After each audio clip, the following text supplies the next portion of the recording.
দুর্গাপুরের কাকসার গোপালপুর গ্রাম পঞ্চায়েত প্রধান সুনন্দা রায় মহান্তির বাড়িতে ব্যাপক ভাঙচুর চালালো উত্তেজিত জনতা।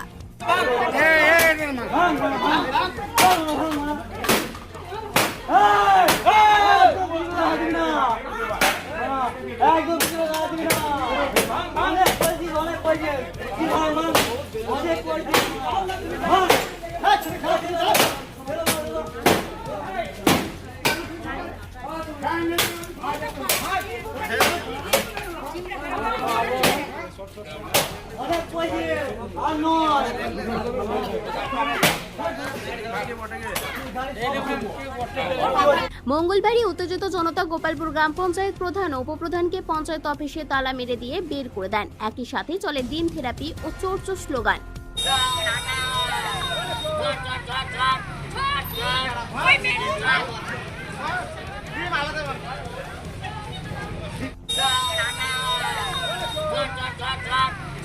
বুধবার ফের টার্গেট কাকসার বামুনারায় তৃণমূল পরিচালিত গোপালপুর গ্রাম পঞ্চায়েত প্রধান সুনন্দা রায় মহান্তির বাড়ি।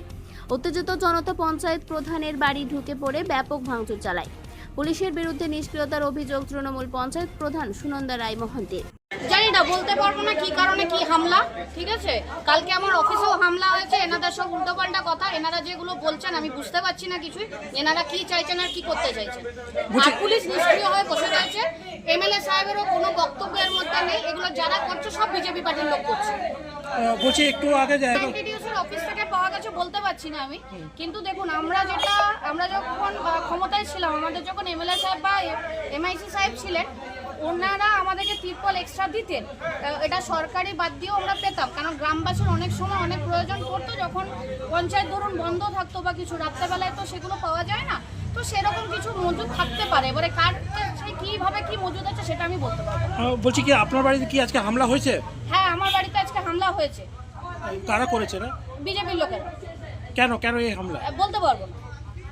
আমি তো খেতে বসেছিলাম, আমরা সবাই খেতে বসছিলাম। এসে নিয়েই উৎপাট ভাঙাভাঙি শুরু করেছে। আপনি দেখতে পারেন আমার 2-3টে গাড়ি ভেঙে দিয়েছে।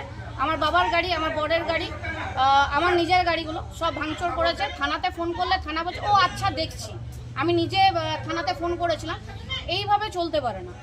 টানা 15 বছরের লাগাম ছাড়া দুর্নীতির প্রতিবাদে মানুষের ক্ষোভের বহিঃপ্রকাশ। এটা প্রতিক্রিয়া বিজেপি নেতৃত্বে। আজ যারা তৃণমূলের পঞ্চায়েত প্রধান, পঞ্চায়েতের সদস্য, এরা সকলেই দুর্নীতিবাজ। এরা ক্রমাগত মানুষের পরিষেবা দেওয়া তো দূরের কথা, শুধু দুর্নীতিই করে গেছে। তাই মানুষ এদেরকে আর দেখতে চায় না। আজকে এরা এমন পরিস্থিতি সৃষ্টি হয়েছে, এরা অফিসে বসে কাজ করবে সেই পরিস্থিতিটুকুও নেই। তাই এরা কাজও করছে না, আর সাধারণ মানুষের সময় নষ্ট করছে এবং সরকারের টাকা নষ্ট করছে।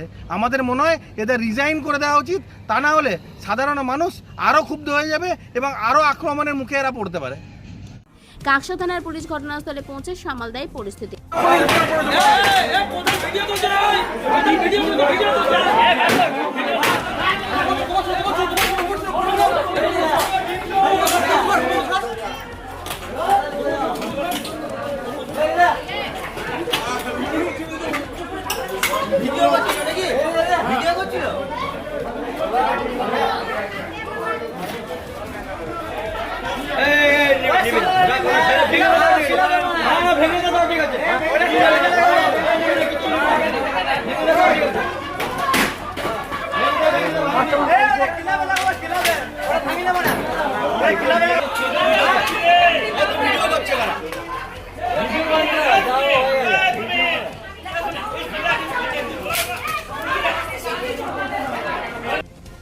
কাকসা থেকে অনুরাধা সেনগুপ্তর রিপোর্ট, খাঁটি খবর।